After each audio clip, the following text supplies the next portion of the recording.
Gather, veterans. It's time to join the fight. The long war begins.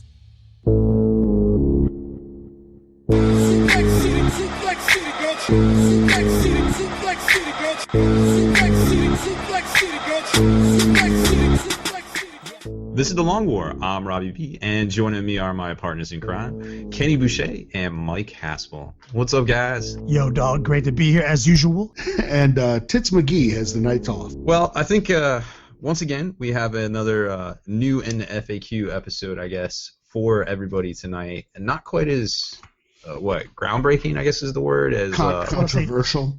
Juicy. Ooh, you gotta juice it. Not as icy, I guess, would be officially what we use. The webcast was actually really interesting because we kind of got off on a lot of different tangents, wrapped up the whole FAQ thing, and just some talking about different things out there really quick, I feel like, and then we started talking about some other, Kenny and Mike are going to be playing in some previous events, so we started getting on a whole basically tangent about WAAC players, and again, socially acceptable things, and especially with these homebrew part of the FAQ that GDOB came up with. So the title of tonight's episode is actually WAAC and 40k. Where's the line? Because as much as we advocate, obviously, bringing hobby back, I feel like there's still some stuff out there that we see every now and then, and especially with these new FAQs, all the stuff we talked about with the drop pods last week, which, of course, we didn't advocate any of it. We just, obviously it's for education. We'll talk more about that later in the show. But when you have stuff like this and it just literally becomes a lightning rod for basically something that's supposed to help the hobby, like the FAQs, and it really kind of starts detracting from it, it kind of takes away from the intention. So I guess really we're going to focus a lot on where to draw the line with WAAC things tonight, because after last week's whole drop pod fiasco, I think we all need to take a step back a little bit. Last week was an intense week, and I will come straight out and say it was as far as podcast downloads go, it was our personal record in 7 days for downloads. Wow. So quite clearly, this mattered to people. This new GW last week was absolutely a GW shit show, but today's new in the FAQ is not a shit show. I will give you a spoiler on that. It's a very, they give us a little bit of the things we really wanted to hear as competitive players. They gave us some of the things as casual players that we wanted to hear. They focused on many things and gave us some interesting rulings. Some rulings that were redundant, but that's been their routine. You got to expect that. So not without some controversy, though. They still managed to work a little controversy in there. At this point, I don't know. They can put out any FAQ, and we'll find a way to make something about it controversial. This is what we do, because there's been just such a that we've been, as a gaming force, as the players, we've been kind of united in our overall displeasure with GW, even though we are crack addicts for the product they sling. So we always find a way to be upset about something, but at the end of the day, making the best models, putting out my favorite game. I kind of liken it to this, though. It's like we've been in a desert, and you're walking in the desert, and you get to the oasis, and you're literally about to die of thirst, and somebody brings you some water, and you drink it, and you go, you know what? This is kind of brackish. It tastes a little bit of sulfur, and it's just like, dude, you were literally gonna die. Drink the damn water. Classic. Yeah, I totally agree with that. I feel like, well, we have a different perspective on things. That's definitely for sure. And sometimes we have to wear a couple different hats, and do some things to educate, but also do some things to I guess kind of report what's happening, at least on my in my backyard, kind of my wheelhouse, what I got going on. But at the end of the day, I don't feel like anything we do is personally to wreck or take away from the hobby. I think overall it's pluses and not minuses. At least for the most part. I mean, think about it. A year ago, we're on episode, we're in the mid-50s in our episodes. Mm-hmm. We've been doing a podcast for a year. We've been a company. The Long War has been a company for a little bit over a year. Well, in that amount of time, yeah, in that amount of time, we started this whole thing with like almost a message that like, yo, the hobby's fucking dying. And that's kind of like that's where we bringing a hobby back came. Today, 2016, a year and a half later, the hobby is thriving again, man. It's back. It's coming back. Overall, there's more pluses than negatives, for sure. I think the proof's in the pudding. You can go to any tournament and see we got more people interested in playing than ever before. In my entire life, I think the hobby's more popular than it's ever been. More YouTube videos, more podcasts, more articles, more models getting painted, more people sharing. It's just overall bigger than it's ever been before. Yeah, without a doubt. And I did an article on Spikey Bits a while back, doing some Google kung fu, and the Google numbers, Google's clicks, Google supports that from about the summer of 2014. It dipped a little last summer, but it came right back, and we're still on that growth. That growth tangent. So it's really exciting to see and to be a part of it. And I feel like in today's tabletop marketplace, we got some more exciting products on the way. First off, the preliminary financials came out for Games Workshop, and yes, they are making a profit. They made a profit last year, for that matter, but they announced that there would probably be an increase in earnings due to licensing for various products, most notably the video game side, which makes sense because, let's face it, Total War did really well. Yeah, but I don't even think this one counted the Total War numbers, did it? I'm not sure exactly how all that works, to be quite honest, but if you think about it, there was a lot more video games this year than any other year. It seemed like, every 5 minutes there was almost a video game. We commented on that. Yeah. Plus, I don't know how I feel like a quick aside on that, I feel like initially when they were giving away their IP to just everybody under the sun that could create a video game, we got a lot of the like Plants vs. Zombies, but 40k video games that could be turned around very quickly. But then now I think we're starting to get those games that took a little bit longer in the development cycle. The Battlefleet Gothic Armada, which is phenomenal. Warhammer Total War. Stuff like that. We've got a bunch of other ones coming up. The Eisenhorn one, the Inquisitor Martyr one. That's I guess like a Diablo type thing. And of course Dawn of War 3, Oh yeah, which I'm sure they haven't seen any money on yet, but that's going to be a big one. And what do you think about could the mobile games almost be that quick to turn around and give them a profit off of? Because remember, we saw the Horse Heresy Assault last year. We saw Freeblade on iOS. Oh, Freeblade, that game. That's a game I love to hate, because if I start playing it, it's going to be an hour. There you go. That's what happens. No, so I think it's a good thing overall. Obviously, the hobby is trending up. As a general statement, I think we can all pretty much say that just off the cuff without any empirical proof or anything like that. As far as actual releases go, there's some interesting stuff coming out next week. 2 new start collecting boxes for the Eldar / Dark Eldar, which will of course come with formations, which is really cool how they include those with the box set itself. Kind of gives a little bit of a bonus to each of those, for the people starting out, or for even the veterans there. This week, Lost Patrol's coming out, and of course we had the Tempestus Scions box, starter box, along with the Chaos one, the start collecting counterparts there. So pretty cool stuff coming out, and then we're starting to hear some rumors about the Age of Sigmar stuff that, stores will have like this kind of appetizer kind of launch kit that they'll get 3 weeks before the actual global campaign starts, and they'll have the General's Handbook included with it, so folks can start planning out their army and then have a reason to come into the game store before they can actually purchase the book, which I think is a great idea. I think if and I'll just go off on a soapbox here. I feel like there was no lead up to Age of Sigmar last year. Like, there was just all of this kind of confusion, I want to say. Like, everybody's like, oh, Ninth is coming, and everybody expected Ninth to be, they expected it to be Ninth. And once it became apparent that it wasn't, and it was something different, there was a letdown, I feel like, and it wasn't addressed by Games Workshop. Yeah, and then it was massive. I mean, it was the drop off was significant.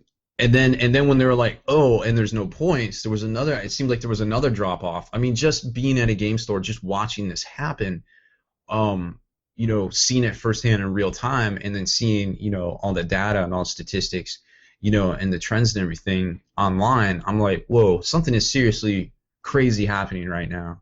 Like, what is going on? And then, we all know what happened. But I feel like they have realized that was a thing, and they're doing this cool launch, this pre-release. If you liken it to Magic the Gathering, they're doing this pre-release launch kit, and then they're going to do, transition into the whole global campaign, which I think is a really great idea. We hadn't seen that in like 10 years. You remember those, Haspel? I do. Yeah, I do. And it's neat because I do remember when the local store used to get the Dexes and Army books like a month early. And people could start looking through them and scheming on what they were going to buy and everything like that.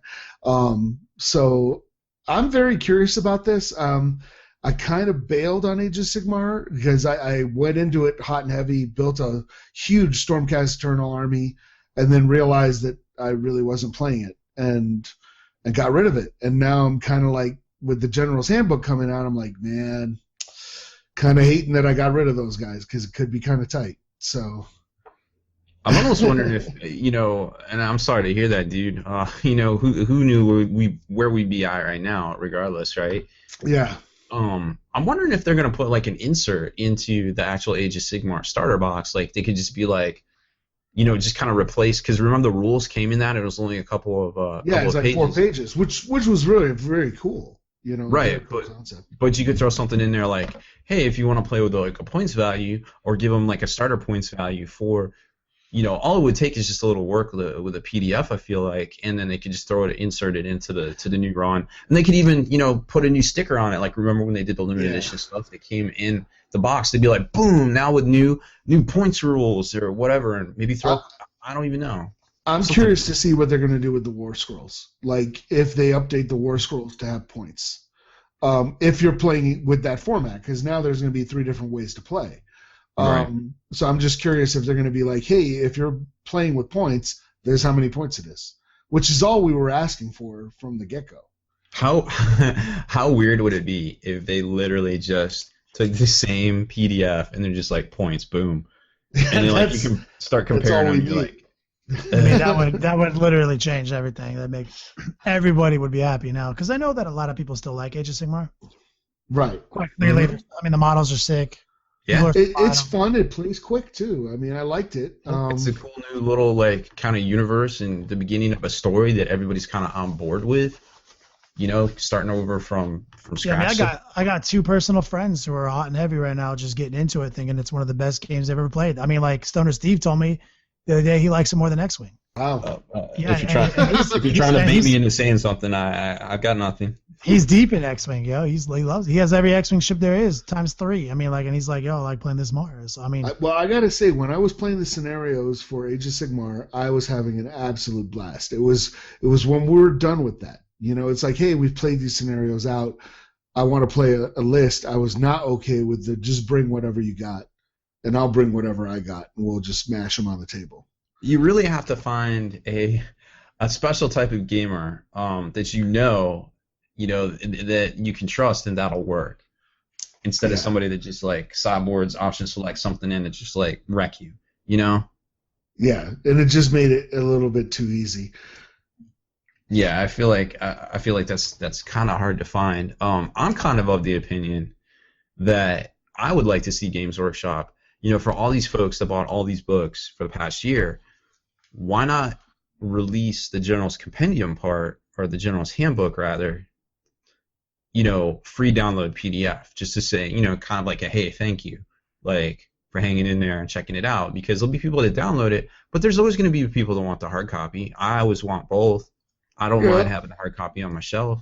Definitely, I would buy the hard copy book as well as the PDF.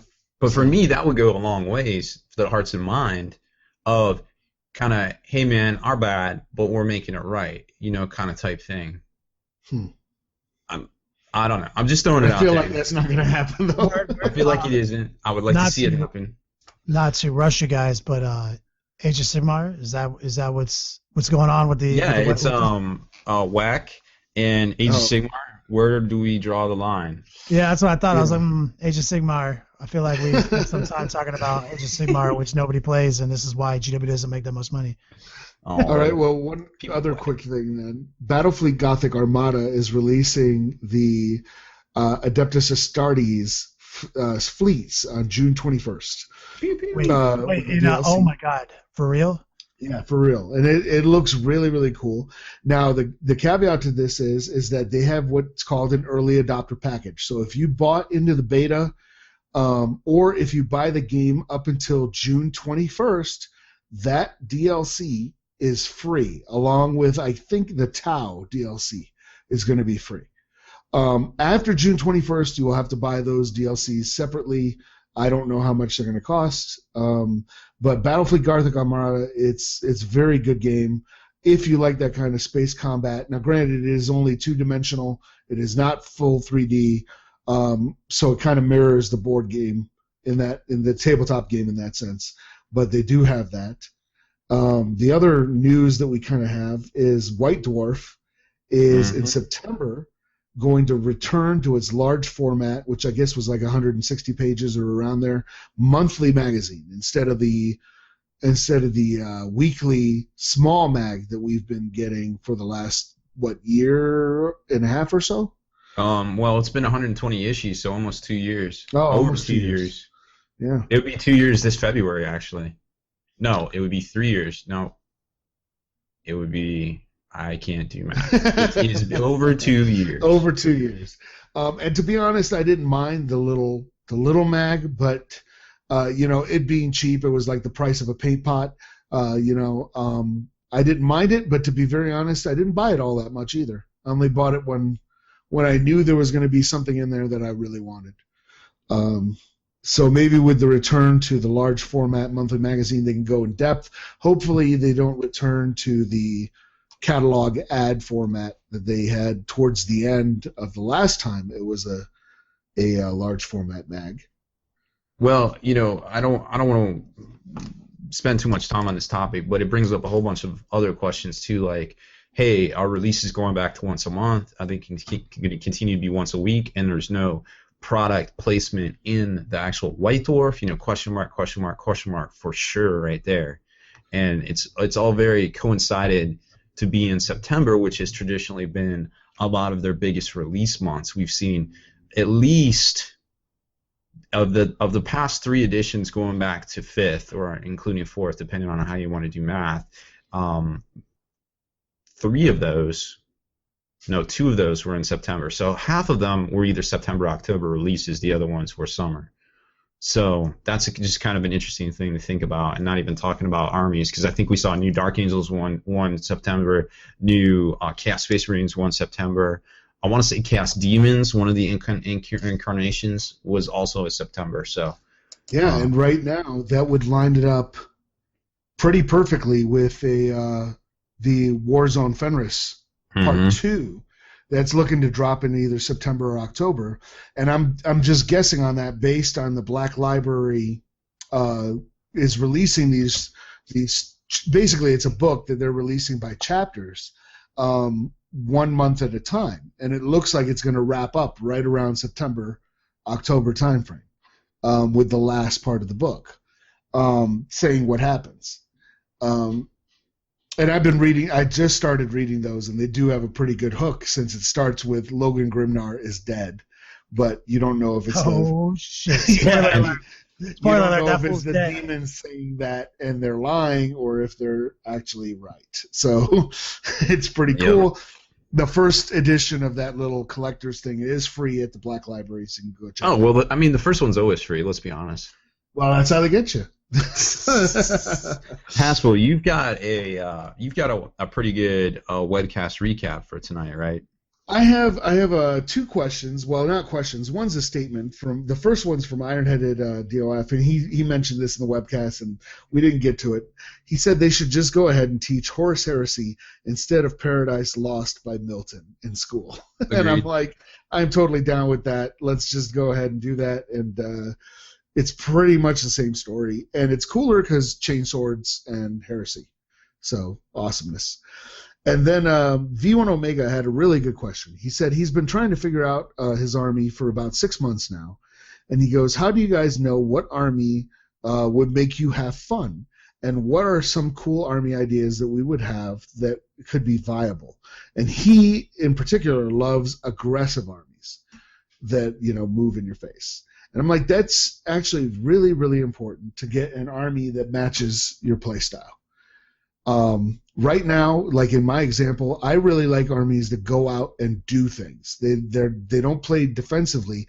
I don't necessarily need an assault army, but I need an army that can go out and do things. And so right now, my Necrons have been gathering dust because my Necrons, I play a very defensive Necron list. So it's not to say that Necrons can't go do things and move all around the board and dominate the board. Certain builds can. My particular build, I used to play a Necron like Phalanx, so they're very slow and plodding, which fits the fluff, but they're not very dynamic on the board. And because of that, they haven't been seeing. I've actually been playing my Sisters, my Grey Knights, and of course the Space Wolves. They get where they need to go. They move all over the board. I'm moving stuff every turn. They assault things. Even when I lose, I'm doing something. I'm engaged. So I think that's very, very important to find an army that suits your play style, and you just got to figure out what that play style is. You know, what do you like to do? If he likes aggressive stuff, he likes fun stuff, he likes things that are kind of homebrew and not like the standard. That's what I'm gleaming from this guy's question, is that he doesn't want some atypical Super Friends list. He doesn't want some Eldar jet bikes. He wants some different shit that can win some games that is aggressive but homebrew. Is that like also what you're gleaming from him? Yeah, I mean I think that's the crux of what he's talking about. And I unfortunately I do not remember what army he plays right now. Hopefully Space Marines. It's usually what people play. I mean, one of my ideas right out the gate is something I talked to Rob about way back in the day was Assault Centaurians. So Assault Centaurians are a fucking sleeper unit, man. Like, they're so economically pointed. They're very powerful. They have multiple delivery systems and multiple ways to get in people's faces and do some real aggressive damage while mitigating how much damage they receive. Like, one of the ways, obviously, is like Iron Hands, Assault Centaurians, either in drop pods or Land Raiders. Put an icy special character with them. Maybe a librarian. Maybe they're Ultramarines and they got Tigurius, and you throw Endurance on the unit. And I've seen Rob play as an Assault Centurion unit, and you give them all like Twinling Flamers. I've seen him roll up on 35 orcs in a mob with a Gazgul, kill all 35 orcs, and then Gazgul's all by himself and gets charged. Because like two Twinling Flamers, they have two Twinling Flamers. It's pretty brutal. Like, I mean, he's like, all right, I got 3 guys. I hit 9 guys over here, 6 over here, 9 over here, 6 over here, 9 over here, 6 over here. Wounding on 4s or rerolls, and this many guys are dead. And assault, and it's assaults and turns. I think Siege Drill used to be like strength 9 initiative. Yeah, it's an initiative now, but now it's straight up strength times 2 initiative. So it's a strength 10 initiative weapon. So they're coming initiative 4, strength 10. Like, they're really cheap. They're only like 185 points. Like, if you're looking for something aggressive that no one's ever seen before, that will get some heads turning. I fantasize about an Assault Centurion list all the time. One time I double dropped them out the back of a Storm Raven, and because a Tyranid, a squad of Termagants or Hormagaunts, I forget which, like 30 of them were like holding an objective. I was like, yo, I got this, Leroy, and then like fall on the ground and like brush themselves off and just like hose them down with flames. Jank. Jenkins. Dude, it's so fun. I mean, that's just one example. There's a lot of ways to play aggressively. And I feel like that definitely some armies do it better than others. I mean, Tau and Necrons, I would say, probably do better defensively. They're more, and this is going back to like, you know, some theory crafting from like 4th and 5th edition, but they're more what people would call water armies, where they take a blow and kind of push it back at you, as opposed to like, say, a fire army, which would just be like right in your grill from the get-go and not stopping until you've reached the other guy's board edge, you know, and that would be like an Orc Wa, you know what I mean, like the big and I'm drawing a blank now, but the big Orc Tide, the Green Tide. Oh, Green Tide. That's an example of like a fire army, because those guys, if they sit back, they're dead. and they have to go forward. They literally have to move forward and reach the other guy's board edge. That's the only time they should stop. If you're playing a green tide army and you're stopping, you're dying. So. No, and what's dope about the Assault Centurions list is you have really powerful units that are really survivable, and you can have multiples of them. And so if you assess the threat as going in fire mode is not optimized here, you actually have still the power to do other tasks with those really efficiently pointed Centurion units to go accomplish other tasks without feeling like you're crippling yourself. That's what I like about the 185, the just under 200 point tag on like really cool units, is that you can have multiples of them and they don't just have to do one task to be efficient. That's how I play my Chaos with my spawn. A 5 Nurgle spawn are like 185 points. You can roll across the battlefield, get into close combat, roll your mutation, get 2 dice, pick the highest for your attacks, roll a 5, get rage, come in there, kill 5 Space Marines, sit on the objective and literally be invincible and wipe them out, go over here. Or you can play them and never get into assault in an entire game. I win many games with my Chaos, just like where spawn never get engaged, where they just slide back over to this progressive, slide over to here, cast a Shroud Aura, get really good cover saves, and then you get close to them, and then I hit you with both. Like, there's definitely multiple ways to play, and that's what I would suggest for a guy like this. If you're looking for, look for that kind of style, something aggressive but diverse. And there are many. I don't know what that would be in the elemental universe, but something that's my favorite style of army list building. Yeah, I would agree. Yeah, I like the units that can do a lot of things. That's what makes the Space Wolf Codex my favorite right now. Yep. I used to have a thing I said is that every unit capable of every task. Yep. And so that's a different way of playing because it goes against like rudimentary RPG tactics, which is always specialized, never generalized. But in 40k, you can generalize. You can have like a whole army of generalized units, and because it's a turn-based RPG that you get to play for 6 turns, 5 or 6 turns, you can win a lot of games. And if you go up against somebody that promotes the fire builds, and you have units that are capable of every task, you can go fire on their ass. Let's roll right into the new and the FAQ. All right. Well, folks, the GW dropped a Space Wolf FAQ on us today, along with a Dreadnought FAQ. And before we get into some of the negativity that's going to associate, us and Dreadnoughts, you pretty much know how that conversation is going to go. If you're playing the Long War drinking game and you've been listening since the pregame, you're already drunk because we talked about, Will Ferrell movies for like 15 minutes. Now you're about to get chocolate wasted because we're about to talk about Dreadnoughts. Yeah, so with the Space Wolves fact, there were a couple highlights. One of my favorites, everybody's favorite, is that they unequivocally said that a model on a Thunderwolf with a Power Fist or Thunderhammer is strength 10. Period. So happy. And like we said, we've had back and forth on the subject. I am of the camp that rules is written, that and I can build a flow chart. I have one up on the website somewhere that shows that they are strike 9, but this is not different than what GW did before in their last codex, where they were also flow charted strike 9, and they FAQ'd it to say they were strength 10. It's just that when the new codex came out, it kind of invalidated the 6th edition FAQ, so they were no longer strength 10, even though it's quite clear. There's exactly as much evidence to back that they're strength 10 as they are not. So, like Nova Open, Nova Invitational says they're strength 9. Mostly all the other tournaments say they're strength 10. So it's great to know that I go into a tournament with a bunch of strength 10 AP1 Iron Priests, and now I know for sure that's the way they're meant to be played.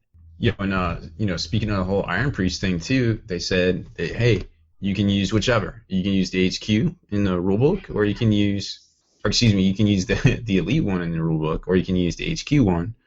In Warzone Fenris, yeah. Which is awesome, because I thought it was that way at first, but then after I kind of revisited it, I thought for sure that because that was a white dwarf that said you can use both, and I thought for sure that was a placeholder to help us in the transition between the two, and I thought for sure I quickly fell into the camp of people who thought it was no longer an option. It's great to see GW say that this is still cool. Do it. You can play. There's two unit entries, so that's awesome. That really like people like Aaron Erlong, who had to who brought in all the lone wolves on that last second FAQ that Adepticon ran that he got people got mad at him for. He only had to do that because that people had universally accepted that the elite Iron Priest was no longer usable. Right. Which he had permission for. He asked him about it. He had permission to do it that way, but it wouldn't have been an issue because he would have just played with his Iron Priest. Now the GW said, hey, guys, don't get it twisted. Anything we put in White Dwarf is legal. And they even put in their first FAQ draft, their main rulebook one, all past pieces of literature that have been published are still legal. So yeah, especially for formations. Good to go, bro. Like it all makes sense. They want you to play it that way. And I like how they specified that the rules or the war gear are not shared, like that Tempest Hammer and that, the Hellfrost pistol or whatever? Yeah, that's only unique to the one from Warzone Fenris. Mm-hmm. You can't equip that to other stuff. So that was kind of cool to see too. Yeah, and they clarified something that I personally was doing wrong because I run 2 different units of Wolfen, so I was rolling for each unit to see what they affected the nearby guys with. And they clarified that, and they said you only roll 1 die for all the Wolfen to find out what they do. And that's cool. That doesn't really affect the game in too many ways. Being able to roll more dice means you have a higher chance of getting the result you want on one unit, but being able to roll 1 dice also means you can get a good result on both units. So at the end of the day, it's pretty much a wash, and I'm glad that they gave us clarification. Yeah, essentially. And then they clarified the other big one for me was because I tend to be a little bit more conservative when interpreting the rules. They clarified when exactly the Death Frenzy rules would work as far as striking at the end of the initiative step. So in the case of what I was doing, if my Wolfen got stomped to death or whatever, and he had a Thunderhammer, I was not hitting again because I was like, well, he's already hit once at the initiative step, so he doesn't get to hit again. But they clarified that and were like, nope, he gets to hit again at the end of the initiative step 1. So that was really they cool. even used stomp as the example in there. Yeah, which I think was really good too. Which, like I said in a webcast, some people could say, hey, it's removed from play, you don't get to swing. Bro, when you die, you're removed from play. You don't get to swing. Like we talked about that when there was the whole thing with how chariots worked with the old Necron Codex, and the Will Be Back roll actually would give a kill point, I believe it was, because technically before Will Be Back, the way it was worded previously, not in the current Necron Codex, you actually are removed from play. No, so that was and now it's more like but I think that's a cool rule because that puts Wolfen unequivocally in the category of super heavy killers. And it specifically says that you can swing with that Thunderhammer if you die at initiative 5, which I think was pretty much which is clutch. Which is clutch. That's crazy good. That means that is such awesome. Like I said, unequivocally they are super heavy killers. Like one of my biggest concerns is if I go in, you have to say you have a unit of 5 Terminators or Chain Fist. I'm gonna try to kill this Night Titan. Well, he might kill 4 of you before you swing. Mm-hmm. Now you're like, nah, dog, I'm always going to hit you with these 20 straight 10 attacks no matter what you do. And in some situations, I might hit you with more than that because you killed me with your stomps. Yeah. You know what I mean? Yeah. So, these 5 Wolfen with Thunderhammers will kill any super heavy in the game. So it's pretty amazing. But now I feel we have to go to the dark side. Everyone get your shot glasses out. everyone get your Long War shot glasses out. Get ready because the Long War drinking game is about to get icy as fuck. So the second half of the FAQs that they released was the Dreadnought FAQ, and had a critical question that I felt needed to be addressed. It was, how many attacks do Blood Angels, Grey Knights, and Space Wolf Dreadnoughts have? Is it 2, like on their profile, or 4 to match those in Codex Space Marines? And GW answered, the answer is 2, as per their profile. And if they had just said period and walked on, we would have been butthurt and said, oh, damn it, why doesn't my Grey Knight get 4 attacks? That's ruinous, but whatever. However, Games Workshop, as well-intentioned as they wanted to be, they gave us an additional rule called Rouse to War. And this rule applies to all Dreadnought datasheets of any type found in a Codex, Blood Angels, Space Wolves, or Grey Knights, and it increases the model's attacks by 2. So you're like, hey, that's fantastic. But wait, there's more. Can you quote that verbatim for me? Like what you're about to read? Yeah, so here is the verbatim thing, right? They had, they go, the codices remain the official source for rules on any given army, so these remain the official characteristics until the time as they are updated. However, we recommend having a chat with your opponent about using the optional house rule in your own games. Oh, you house ruled us. And it's like, oh no! And right before that, they had a designer's note where they acknowledged that dreadnoughts were not earning back their points. And they said it in a roundabout way, right? Like they're not. Yeah, they said, here it is, I'll read it exactly. They go, during our FAQ question session, quite a lot of you got in touch to ask about dreadnought attacks. In our earlier books, most dreadnoughts have 2 attacks on their profile. Recently, it was felt that dreadnoughts just weren't punching at their weight. So in the more recent Codex Dark Angels and Codex Space Marines, this was increased to 4. This has led to a discrepancy between the same unit in different books. Oh, I love it. GW admitted that there is a point-for-point problem with dreadnoughts, right? This we can't even deny that. They've come out and said, hey, dreadnoughts are not good for their points. And then here's our solution, right? Like that you can't deny that. That's what they did, right? Right. So Rob said something amazing earlier where he said, hey, Carnifex, that's just as a Carnifex. I mean, so like basically great solution, GW. So you're telling me the unit that can never get across the battlefield to actually punch somebody, your solution to them actually being able to punch somebody is give them more punches. Yeah. Or just fight Carnifexes, because eventually they'll meet in the middle. Like it doesn't matter how many attacks you give a dreadnought. If they can't use their punches, or even let's say you give a dreadnought 100 attacks, it comes down in Alucia's dreadnought, a drop pod. He gets into combat with 5 tactical marines, kills them all, and then he just promptly gets blown up. He still only killed 75 points of models. You know what I mean? Like that's not the solution, man. That's not what I'm preaching. I'm also not preaching having to pay extra 100 points just so I can assault somebody one time. So like in that scenario, a dreadnought's 235 points. You know what I mean? Like just to have a Lucius drop pod. So it's like, okay, so right now a dreadnought being able to charge somebody is worth 230 points. Like that seems insane. Like I feel like they took the complete wrong approach. First off, on their explanation of why they gave some dreadnoughts 4 attacks instead of the 2. Way to go, JW. Here it is. Get your shot glasses ready. Feel like you could have just made the monstrous creatures. Could have just made them toughness 7. Just could have given them 4 wounds. Just could have given them 3 up armor save. And they would have gotten to combat about 100% more often than they currently get into close combat. I would have been happy with that. They wouldn't have had dreadnought close combat issues. They wouldn't have got immobilized. They wouldn't have gotten their arms blown off. They would have been able to kill models. Instead, you just gave more attacks, didn't change anything, and then you even straight up just admitted that you were never going to change the other dreadnoughts, but you support a house rule, which is literally meaningless because we will play with any house rules we want at any time because it's a game. Right. Yeah. And by the way, GW, if you are listening, we totally realize we're the guys rolling up to the Oasis as you're handing us life-saving water, and we're going, what, no ice? we get that.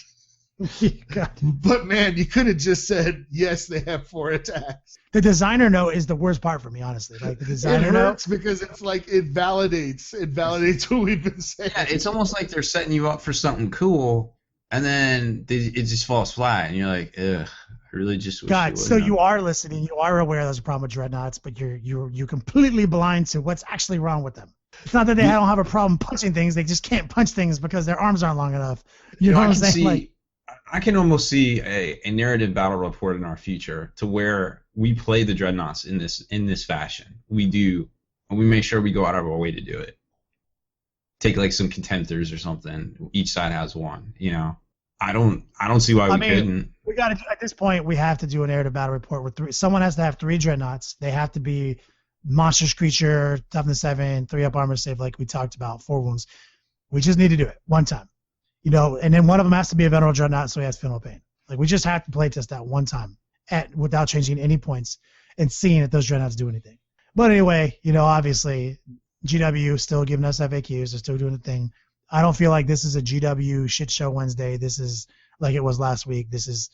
They gave us mostly useful intel. Yeah. Yeah, I was very happy with the Space Wolves FAQ. Very happy. Definitely glad for the majority of the clarifications. Yeah, no doubt. And I mean, there was another one in there with one of their like strike forces, where the one where you can like get out, like everything and get out and move. And then some people were trying to interpret it as like you can disembark and re-embark on the vehicle in the same turn. And they were like, you can't do that. So I was like, word, thank you. Appreciate it, homies. But anyway, guys, that was good talk. Let's hit a commercial break real quick, come back in, and do the meat and potatoes of this episode. Dear veterans, quickly, make your way to thelongwar.net and find out how to reap your hard-earned spoils of this long war. For our allies at secretweaponsminiatures.com have rewarded us all with an extra 10% discount on all Secret Weapon Miniatures merchandise. So stock up, dear veterans, and enjoy. And we're back. Rob, take it away, my man. WAAC in 40k, where's the line? And there's been a lot of stuff out there, and Haspel has a good story that we've talked about in the past about, stuff folks do, like, for instance, the drop pod thing from last week, the Space Marine FAQ that dropped, and we came up with all these crazy things in the span of 15 to 30 minutes that you could do, interpreting just that one line out of the new FAQ. And all the craziness that would ensue, from drop pod walls to leaving the pedals down to, make a big footprint and make your opponents go around. Oh, and somebody came in after our podcast, actually. Remember, I was like, oh, they're like twice the size. He's like, actually, with the pedals dropping and being an inch away, they're like 5.2 times more volume than a normal drop pod. Oh, well, there you go. So essentially 20 black main drop pods literally could choke out almost the entire battlefield. Oh, because you were saying that 60 drop pods is enough drop pods to do it, is what A-Dog told us, Austin. Yeah, I think it was 60, something like that. 60 drop pods in cargo could take over the entire 6x4. So you're telling me 20 drop pods that are 5.2 times bigger? I feel like you might not even need that. But some of the things we talked about, yeah, we came in hot on it, but we weren't serious about do that. Like, not even close. It's about education. Letting you know what you might see on the tabletop, what some crazy person at your local store might try to pull, and that's... Some, actually, not crazy, but some whack players, some win-at-all-cost player. Some win-at-all-cost player. And doesn't respect the social contract.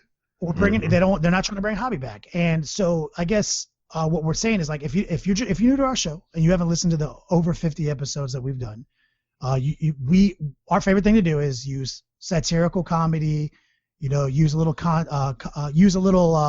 situational humor, and we like to kind of deadpan it and bring up the craziest combos, like in an ironic fashion. That's kind of our style of comedy.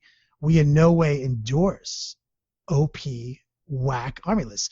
So you guys will remember several weeks ago, when the Fist of Medusa formation came out, and in a span of 15 to 30 minutes, we developed a list that, in most scenarios, is unbeatable. You're talking about an immortal Death Star that doesn't rely on any endurance, anything. It's literally first turn charge, 2 OP rollables, the whole unit. It was ridiculous. We weren't telling anyone to play that. As a matter of fact, we went hard in the paint and said, this is stupid.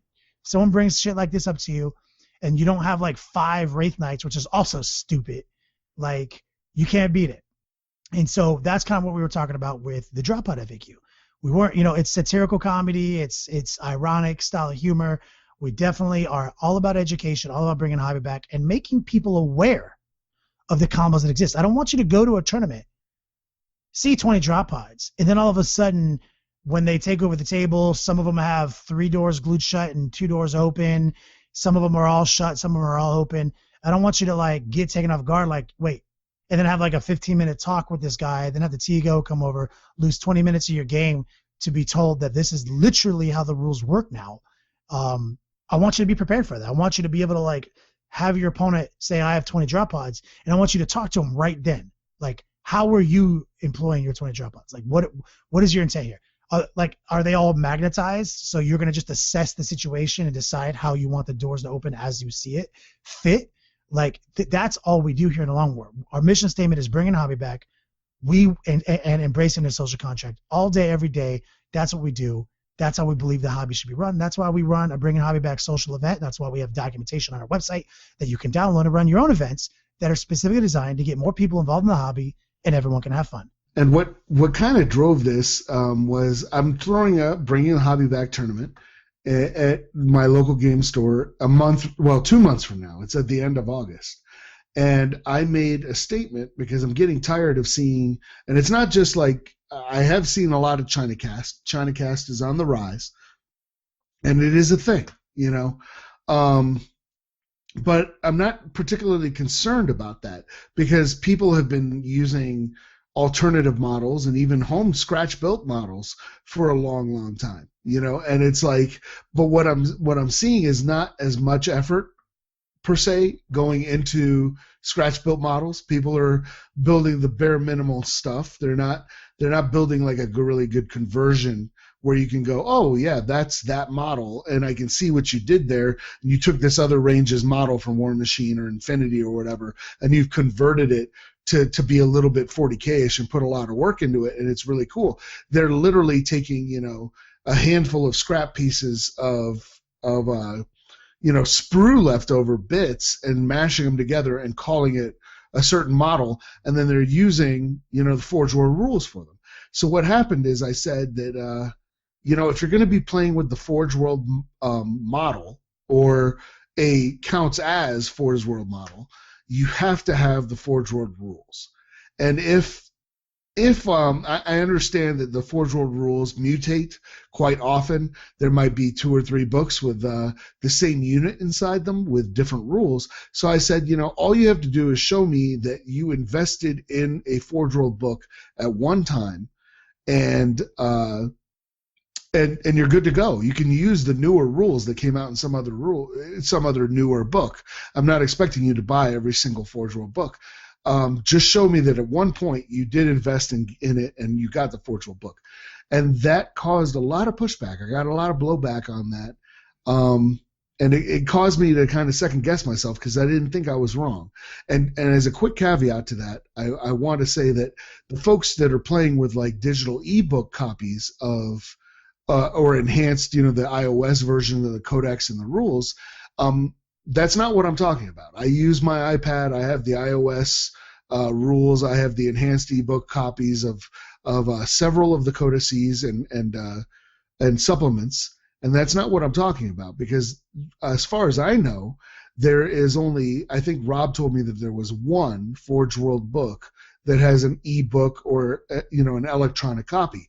All the other ones are hardcover. So that tells me if you're using an ebook copy of a Forge World thing, unless it is that one Red Book Mechanicum thing, you're probably not using a legit copy. You know what I like about the stand you took, Haspel, is that your first thing was like, you know, I could have just said you couldn't bring fucking Forge World. Right. That's where I was leaning initially. But additionally, like, one of my ideas for the title of our show was like, TOs have to take a stand. That's like what I was voting for, because I feel like that you are taking a stand. As a tournament organizer, as a community leader in Colorado, you're taking a stand. You're making the hard decisions. You're going to alienate some percentage of your group of people, a bunch of tryhards, whiners, and almost nobody of legitimate, you know, value to our community if they are unwilling to, you know, support the hobby in any way outside of buying a ChinaCast or Warhound Titan and download a Dropbox, you know, version of the rule book. You're taking a hard stance because it is hard to turn people away. It is hard, and I like that you're drawing that line in the sand. You say, hey, on this side of the line, like, we're not haters. We're community builders, you know, and we are not win at all cost players. Right. And when I got a lot of the pushback, my answer was, you know, hey, it's really easy if you don't want to bring your book in, because I got a lot of excuses. And guys, I was born on the day, but I was not born yesterday. and I got a lot of excuses that, hey, these books are expensive and I don't want them damaged, or if I bring them down to the store, they're going to get stolen. I got a lot of nonsense. Dog, you leave your army on a display board for an hour and a half while you go on lunch. Exactly. Like, get out of here, asshole. So, I was just like, bottom line, man, if you don't want to bring the book, it's real easy. Don't bring your Forge World units. It's that simple. You know, you don't need Forge World to win. But it's just a trend I've noticed where people are starting to do the bare minimum of the hobby to get that edge, to get that I need to win, which is why we kind of titled this episode what we titled it. It's like, how important is it to you to get that edge? And it's like you're creating a feel bad feeling because you don't have the models that you're purporting to play with. And it's one thing, you know, we're not talking about play testing here. I mean, everybody has gone, hey, you know what? I want to see if those new Wolfen are worth it. This unit of 5 guardsmen are going to be my Wolfen. And you play a game, and you go, you know what? Wolfen are kind of tight. You go down to the FLGS and you buy the kit. But in a tournament, that should not be allowed.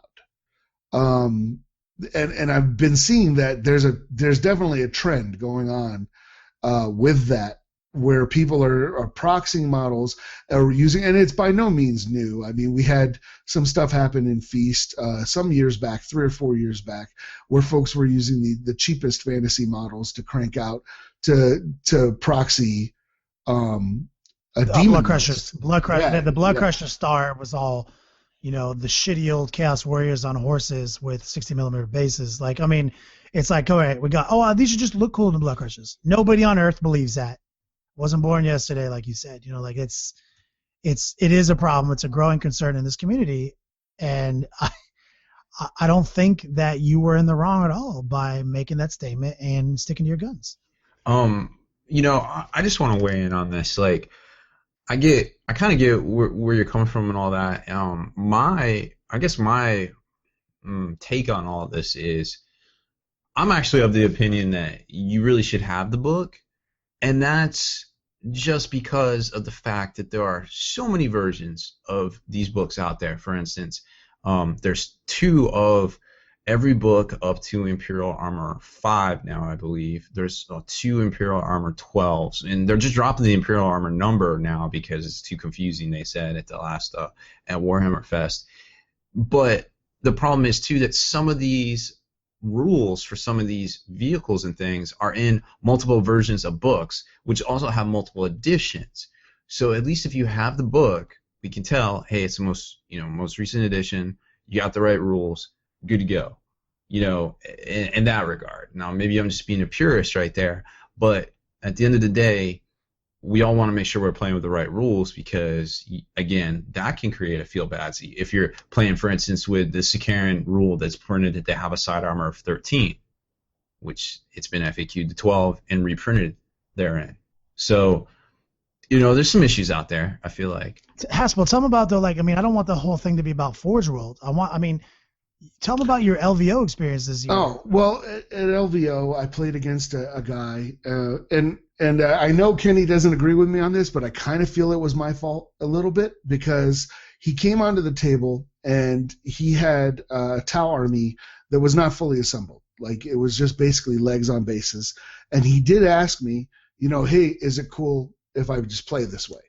And I'm a really nice guy to get along with, and I don't like to be a jerk and put my foot down. And I kind of went, okay. And the guy proceeded to table me. But I was butthurt about that. And I'll be very frank, because I was like, man, I traveled, I came down here. This guy not only has like a not painted army, he has an army that is not assembled.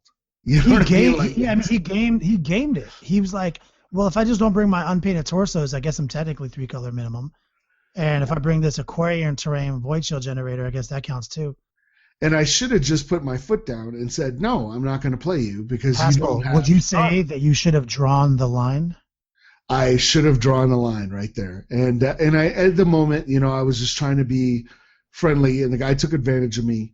And I was just like, hey, you know, and if it happens in the future, I think I will go to the TO and say, this is not acceptable. You know, this guy does not even have the completed models. Well, that opened up a question in my mind, because then you're like, okay, well, what constitutes a completed model? Can somebody tape 4 straws they got together at Arby's and throw them on some extra bits and call them a quad mortar? Is that a model? what constitutes like a homemade scratch-built model. And I don't want to diss people, because not everybody is Kenny. Not everybody can throw together a scratch-built model that looks better than the actual model that came out. There's different levels of hobby skills. Maybe that guy is really proud of his 4 Arby's straws wrapped together. You know what I mean? I mean, that's where the you already took a step like toward the right side of the line. You're running a Bring in Hobby Back event with a Bring in Hobby Back format with subjective hobby scores and some objective TO scores. Like that's why we always preach that you got to have that hobby score in there. You got to have the theme scores, the comp scores, because that's where, okay, maybe this guy's got some busted ass RB straws, but now the TO can look there while he's judging painting and theme, and he can assess based on quality of paint job or effort that has been applied to the models at the very least. He can be like, no, this guy's trying.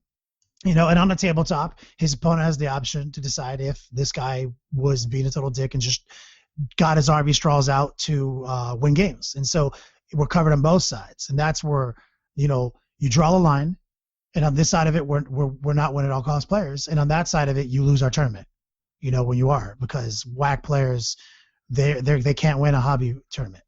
Right. That's where I think that, to bring it to that, like back to our promoting our format is bringing hobby back format is the line. And in that vein, I kind of came up with like a little checklist, and it's only 3 questions right now. I'm trying to refine stuff, but it's just a little checklist as a reality kind of sanity check. If you feel that your list, and there is a difference between bringing a hard list and bringing a WAC list. There is definitely a difference, and I wanted to try to go, well, how do you draw a line? Getting back to our theme, between what is competitive and what is WAC, and this is what I came up with, so we can discuss this a little bit.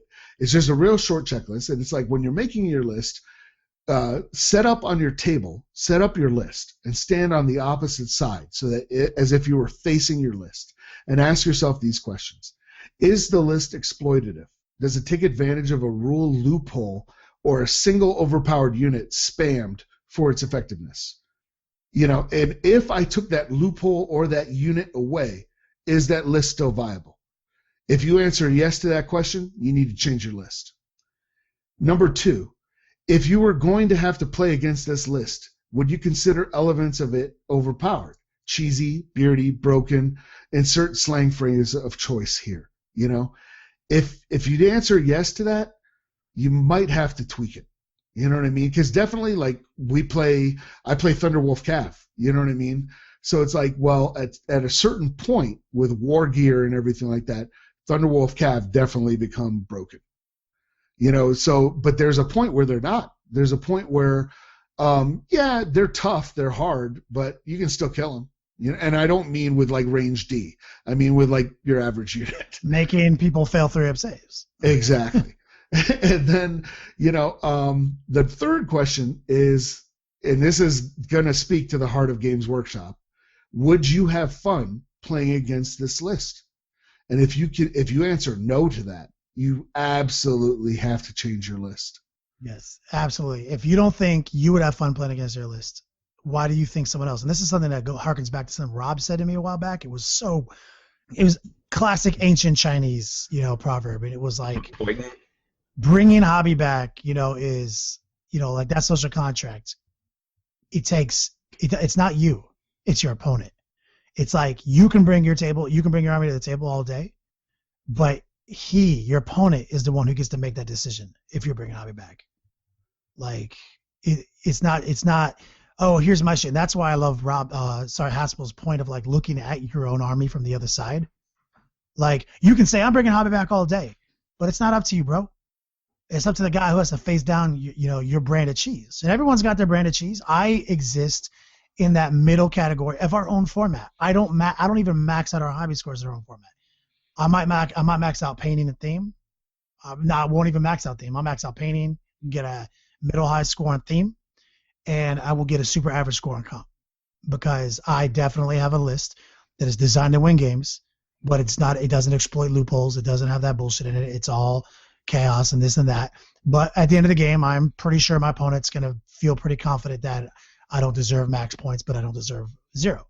I mean, that checklist that Haspel just made, I've gone through that checklist, and I'm comfortable with this element.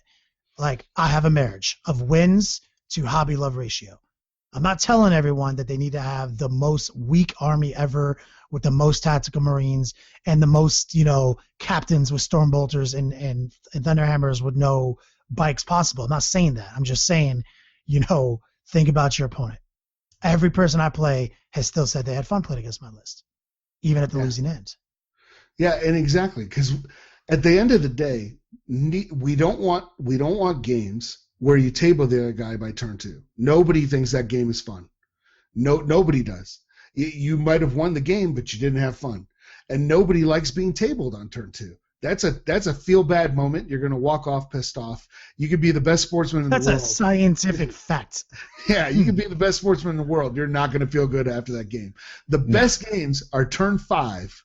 You're coming down to an objective, and it's a die roll. You're like, man, I need this game to go to turn 6, and I need this one Space Marine to make a 3-up save right now. But those are always the best games. The closest Those are ones. the best games. Mm-hmm. And so it's like, well, when you're looking at something and you're like, hey, I can make this unit of Thunderwolves or whatever absolutely invulnerable. You can't kill these guys ever at all, period, because of this loophole. Well, take that loophole away. Do they still work? Yeah. They're still Thunderwolves. They're still badass. They're still strong. They still have 3 invulnerables. They're still strength 10. They still move 12 inches, and they still have 2 wounds each, dog. They're still going to win games. Yeah. You just got to give your opponent a chance. Let me put it this way. If you have 5 Thunderwolves, can you still kill a unit of Space Marines after he's killed 2 of them? Yes. So why are you so hyper obsessed with him not being able to kill even 1 with your loophole ass lookout sir Super Friends shenanigans? Like I said, I made that statement months ago where I was like, I will never play Super Friends again. Like, I could no longer justify the fun in it. And so like, this is not coming from a place of like, yo, we're on our pedestal, on our high horse. Look, like, I have been guilty of immortal list building, Super Friends, Lookout Sir. Like, I'm talking about like the theme of my army was making armor saves, and the loophole I exploited was Lookout Sir by having multiple units, multiple independent characters with exactly the same profile with a 2-up save within exactly the same distance of the guy who's closest with the most wounds, so that I can get into a rhythm of rolling a 2, then rolling a 2, rolling a 1, then not rolling a 1. I had to take a hard look in the mirror and be like, nah, that is not fun under any circumstance. So that is not where I live anymore. Yeah, and we've all been guilty of doing that and everything. And there's room in this for that Ard Boys type event of bring your most broken combo, nastiest ever thing that you can bring. But that is not your average tournament.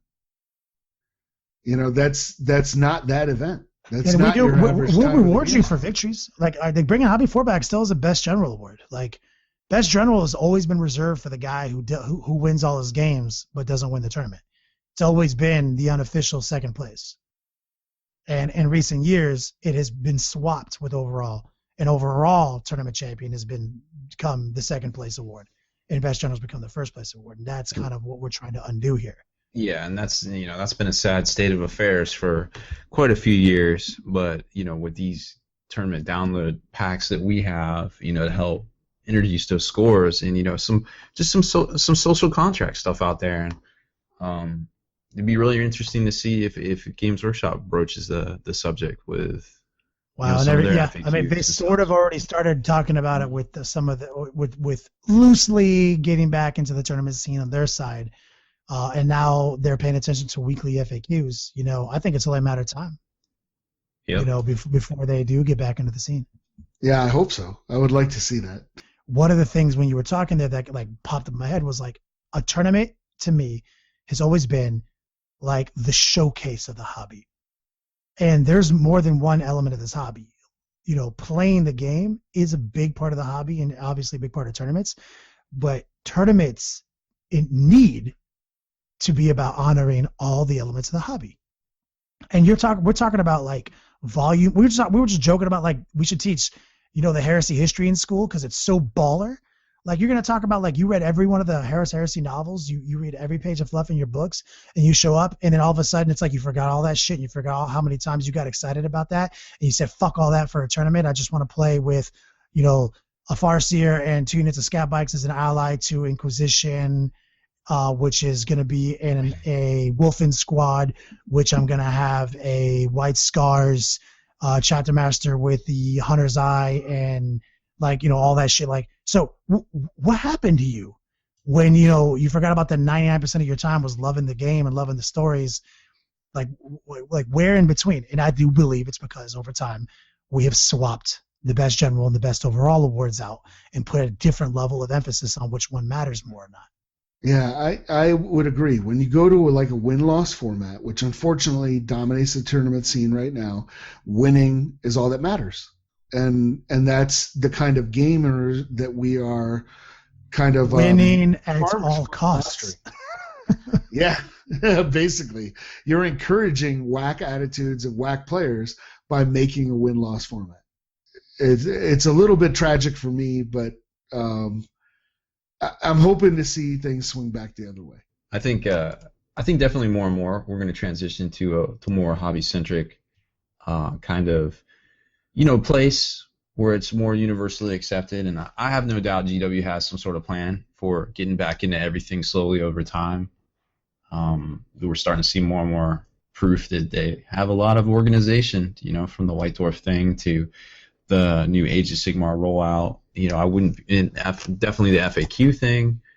I really wouldn't be surprised if we start seeing some serious organized play, at least at the store level, to start out with, and then branching out into bigger and better things. But, you know, at the end of the day, you know, it's all about that social contract that we preach, and, you know, just being excellent to each other. It's really what it is. Yeah. I mean, like, I love how the Bill and Ted is coming back. Well, I've seen it everywhere. It's like how you achieve that victory is as important as the victory itself. Be excellent to thy neighbor. It's in the Bible. Look it up. It's a real thing. We only kind of scratched the surface of this, dude, but it's everyone's got their own story, man. Like, definitely hit us up on the Facebooks. We talked about it earlier. You know, hit us, you know, find us on Facebook, befriend us, post these things. Spikey Bits Hobby Group. I mean, like, I want to hear everyone's story, and I want to definitely farm those stories for future content. Or yeah, I mean, even just like what bringing hobby back means to you. You know, not necessarily the bad experience that you've had, but what you're doing now, moving forward to bring the hobby back. And now's a great time. We got all these new players. They're gonna just be showing up. You know, between the new Battle for Vedra starter stuff and just, you know, new awareness in general out there with all these video games. You know, you're seeing more and more people recognizing and understanding that Warhammer is a thing, you know, and starting to look into it more. And you need to be I need to reiterate this: if new players come in to the FLGS, and you need to be ambassadors to the hobby. You know, don't be the guy who just smashes some new guy just to get that win and that momentary dopamine rush of your ego getting, you know, because you got that win. It's your way Xbox better Live in the long term. Noob killer. You probably need to reevaluate your FLGS experience. Yeah, it's going to pay off 10 times better in the long run if, you know, I'm not saying to throw the game, but maybe just lose that first game. You know, make sure. I'm not saying throw the game, but throw the fucking game. I love it. Throw the fucking game. Make sure they have a good time, man. And then, you know, they will be back. And then you're going to punch them in the face 2 years down the line when they've gotten their skills up. Yeah, it's not prison. You don't need to roll up in there and just beat down the biggest dude you see. That's not. We're nerds. We're not prisoners, dog. Well, I think that's about it for this one, y'all. We really hit all of our subjects there and had a lot to say. You know, a lot from the heart. This episode, the Hearts and Minds episode, WAAC and 40k. Where is the line? And I think we kind of defined it a little bit better. It's just one of those things. Like nobody wants to have a bad time or feel badsy. So, you know, if you're out there, definitely try to do the right thing in all your games there. So, Haspel, why don't you take us out? We've all been raised on television to believe that one day we'd all be millionaires and movie gods and rock stars, but we won't, and we're slowly beginning to figure that out. and we're very, very pissed off. Check out thelongwar.net. Become a member of the Hall of Veterans today for the fastest growing library of wargame-related video content, modeling, painting, and playing. Not to mention all the sick discounts I receive from some of our sponsors. TheLongwar.net is committed to bringing hobby back, and we can't do it without you.